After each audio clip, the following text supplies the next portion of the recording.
Hey everybody, Who's Your Jedi here with another review for you.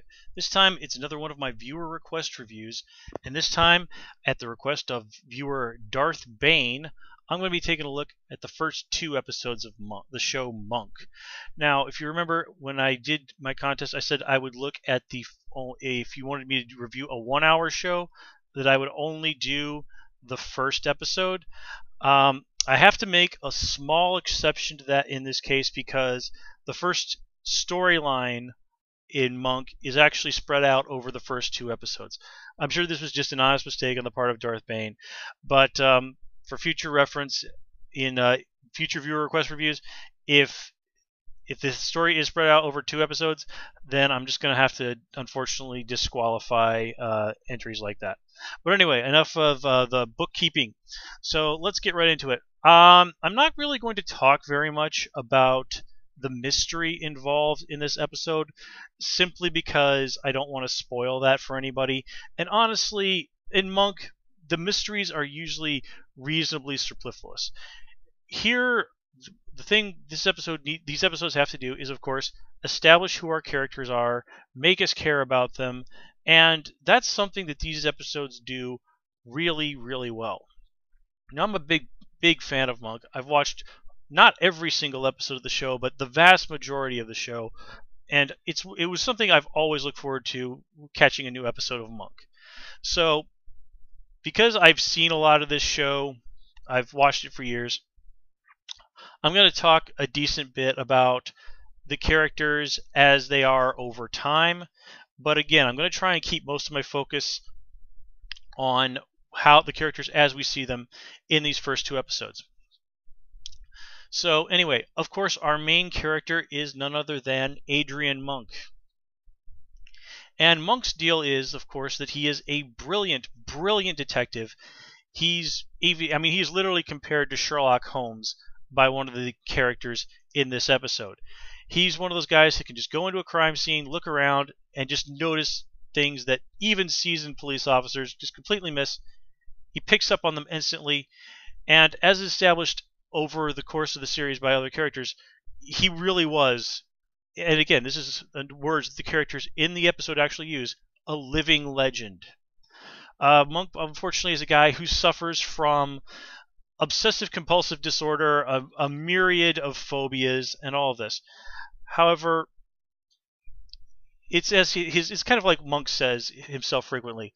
It's a gift and a curse. This OCD and all this is because of this that he notices all these little details, these things that pass by so many other people, even very smart, very well-trained police officers like Stottlemeyer and Disher. But, and this is of course the big thing, it is because he is so neurotic in that fashion that he basically can almost barely function, and sometimes flat out can't function in society. He just struggles in so many situations that would be no problem for any normal person, absolutely cripple Adrian Monk. I mean, whichever one of the writers actually came up with the idea that Monk views this by saying it's a gift and a curse was being incredibly succinct. That really is how Adrian Monk's incredible powers of observation are to him. But of course, and we do get to see that over the course of the series that Monk has been like this for years, since he was a child. But of course, it was his wife Trudy that basically gave him that emotional center that he needed to function and well enough to really become that living legend. And it's established in this early episode that, of course, Trudy was murdered. Monk had a breakdown and was given psychological discharge from the police force, and that hope of getting back onto the police force, of being able to do the thing that he loved most, it's really about the only thing he has left in his life.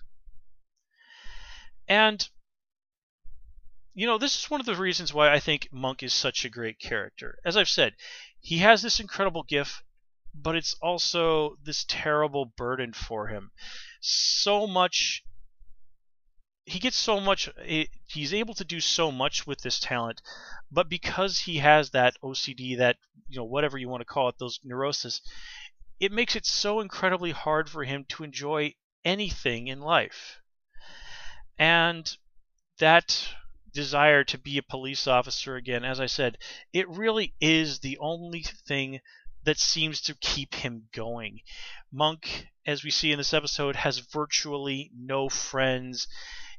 We do learn a little bit about his family later on as the series progresses, but he's most definitely not close to any of them. So really, it is these handful of people that he has in his life and his work that are all that keep this incredibly brilliant, incredibly talented man going. And let's talk about those other people in his life. The first one, of course, is possibly the most important to him, is his assistant slash nurse, Sharona Fleming, who's sort of there. As I said, her job is literally to basically help Monk function in everyday life, but she's also there to unofficially serve as Watson to his Sherlock Holmes. And Sharona is somebody. She's basically a single mom from New Jersey. She's got an 11-year-old son named Benji, and she is. And if you're familiar with Freudian psychology, she is the ego to Monk's super ego. And yeah, Monk is, of course, does have a little bit of a super ego at times, but anyway, she's the one who does try to keep Monk grounded in the practical, to get him to try and overcome these fears that he has and try and be as normal a person as he can. And this is an endless struggle for her. But it's also it's a gift and it's a curse. The gift side of it is, and Sharona even talks about it in this episode, is that she gets to do things that she would never have done otherwise. She's out there having adventures, helping to put bad guys in jail, and she loves it. And it's also very clear that, as exasperating as he can be at times, she cares very much about Monk. He is really, in a way, they are very similar, is really the only person that Sharona really seems to have in her life is her son Benji, and Monk. So in a way, there are these two very lonely, very disconnected people who just really have each other. And honestly, I'm kind of glad that it's not meant in a romantic way. But I'm not going to get into that because, as I've said in my other reviews, I'm not really a big fan of getting into the shipping wars. But anyway, as I said, there is of course a downside to this, and Sharona also brings this up, and is that Monk is horribly dependent on her. He literally cannot function in society without Sharona's help. And I mean, this is a very codependent situation here, and this can sometimes really drive a very serious wedge between Monk and Sharona, because as much as important as Monk is to her, Sharona does have her own life. She has a son. She wants to go out on dates and just live the life of a normal person. And when you're attached to Adrian Monk the way that she is, that's extraordinarily difficult. Monk actually shows up and essentially ruins for her what was a pretty nice date, and it causes her to just snap and actually quit her job and just leave him. And you see that this is actually something that's become a problem for Monk.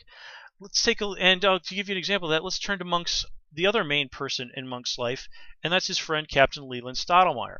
Captain Stottlemeyer was basically the guy who, when Monk was forced off the force, said to him, "Look, get yourself in shape mentally, and I will be thrilled to give you back your badge and welcome you back to the police force."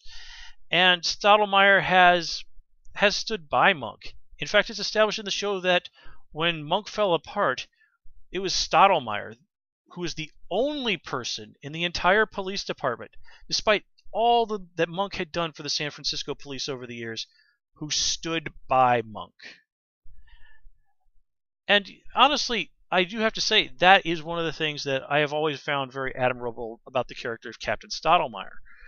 But again, as we see over the course of this episode, Monk's whole gift curse thing are not I don't want to say exactly above, but are not something that he are still there, and they still can cause a wedge between him and Stottlemeyer, even though Stottlemeyer is essentially one of Monk's biggest supporters.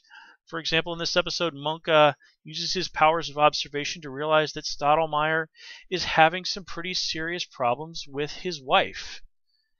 And while Stottlemeyer is, of course, impressed that Monk can do this, just the fact that Monk turned those powers of observation into something that pretty clearly isn't really his business, it really upsets him.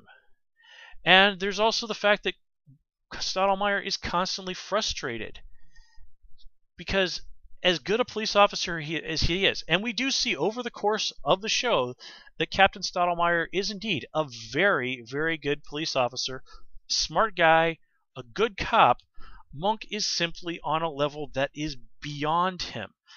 Whenever Monk shows up and does his Sherlock Holmes thing and just blows whatever theory that Stottlemeyer and Disher have about the situation completely out of the water, or just sees things that 20 other trained police officers completely and utterly missed, Stottlemeyer just feels horribly, horribly inadequate. He feels as if he himself has failed, as if he himself is inadequate. And while it's understandable, it's sort of a ridiculous kind of comparison to make. I mean, for example, if you're decent, let's say you play a sport or a musical instrument. Let's say you play basketball, and let's say you're pretty decent at basketball. Should you feel like a failure just because you're not as good as Michael Jordan? No, of course not. And let's say you play the guitar, and let's say you're pretty good at it. Should you feel like a failure, like a bad guitarist, if you're just not as good a guitarist as Eddie Van Halen? No, of course not. You're going to be hard-pressed to find anybody who's as good a guitarist as Eddie Van Halen. Or let's say you're a drummer, and you feel bad because you're not as good as Keith Moon? Come on, it's Keith Moon. But anyway, you understand, I'm sure you get what I'm driving at here. So, and of course, Captain Stottlemeyer is definitely not above being driven to the point of almost craziness just by Monk's complete inability to function around normal people. And last but not least, we get our other fourth main character, and that's Lieutenant Randy Disher. Randy's not exactly the most prominent character in these episodes. He does, of course, get a lot more screen time as the series goes on.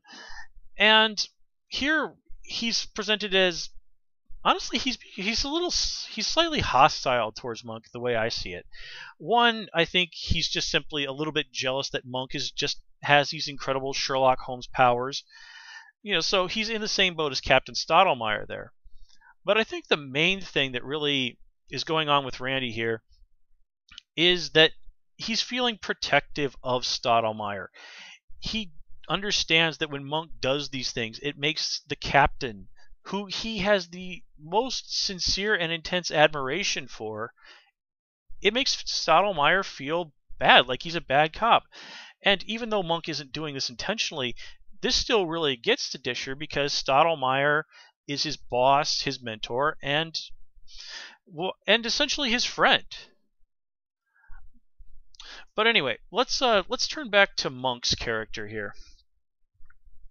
And what I like about Monk is over the course of the series, we do see him experience quite a bit of growth as a person. He does things like he starts to reconnect with members of his family.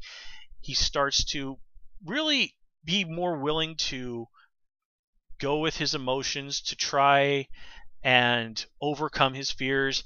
He genuinely it's a very subtle thing, but he does actually get better at dealing with people. And the main thing is, and it's established very early on here, is that for all his problems, there are a few things that are really strong within Monk at his core. One, he understands that he's a messed up guy and that he has very few people in the world that he can really turn to. And if you put those people in danger or mean them harm, that is one of the few things that will really get Monk to, crank up the gas and just flat out come at you. For example, in the story here at the very end of the 2 episodes, Sharona is taken hostage by a bad guy and dragged into the sewer. Now, for a guy with so many phobias and his fear of germs perhaps being one of the absolute worst, going into a sewer is basically akin to walking through the gates of hell for Adrian Monk. And while he does hesitate slightly, he still does it. He's even willing to take out a gun and try and shoot someone. Threatening someone that he cares about is basically one of the few things in the world that will provoke Adrian Monk to violence. And that's a testament to his character, that he will go that far. He will push past his fears. He will do things that he would normally not do in order to protect those few people that he still has left. And the other thing, and we do get to see it somewhat in this episode, and it becomes very clear many times across the course of the series, is that Monk is a believer in justice. As a victim, as I said, Monk's wife was murdered in the series. So, in a way, although he himself was not harmed, Monk is a victim. He knows what it is like to have people that you love taken away from you. And to know that there are people out there who've done this sort of thing, just walking around thinking that they've succeeded, that they've gotten away, and even worse, that they are untouchable. And when Monk comes across people like that, to me, it just seems to reopen that wound with Trudy. And when he sees that, especially if you're one of the bad guys who is foolish enough to taunt Monk with the knowledge that, basically daring him to prove that you did it, well, that's another thing that really fires up all the cylinders with Monk. He does not want other people to experience the pain of not having seen justice done, of having that person taken from you, and knowing that the person who is responsible for it is out there and still walking around while you are just there, wounded, trying to deal with this hole in your life. Yeah, so hang on one sec. Let me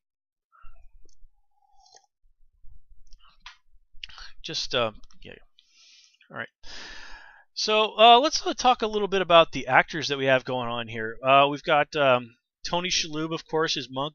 He's a guy who's done a lot of, before Monk had done quite a bit of TV and movies, and from what I understand was a pretty well respected guy in Hollywood. But of course, Monk is the one show that really just made him really, really famous. And from what I've read about the show, they really spent a lot of time trying to find the right guy. If I remember correctly, they even spent like 2 years while the show was in pre-production trying to find just the right actor. And boy, did they hit gold with Tony Shalhoub. I really cannot think of any other actor who could really have portrayed Monk. He just gets this character. And it is really, truly glorious to behold an actor who just truly steps into those shoes of their character, becomes that character to such a degree that you could never in a million years imagine it being anyone else. Another force and a person that I really want to talk about is Ted Levine as Stottlemeyer. He's I think gets one of the more thankless jobs on the show. He has to spend so much time just standing there being in awe of Monk and feeling foolish. Honestly, I kind of wonder if he didn't feel sort of like what it's like to be Robert Beltran on Star Trek Voyager. But of course, Ted Levine, best known as being Buffalo Bill in Silence of the Lambs. Boy, I remember seeing that movie once, and to this day, I cannot watch it again. Silence of the Lambs is just that intense of a movie, and Levine was just creepy as all hell in that movie. Now, one thing that I particularly want to point out is in this 2 episodes is we actually have a very interesting guest star, and that is Paul Hogan as a fellow who's running for mayor of San Francisco. And everybody knows Paul Hogan best as Colonel Ty on the modern Battlestar Galactica. Of course, he's done a lot of other things. He's been guest starred on Robot Chicken. He's done voice work for the Mass Effect games, and is all around a really, really great actor. It has been a long time since I've seen these episodes, so I completely forgot that he was on there.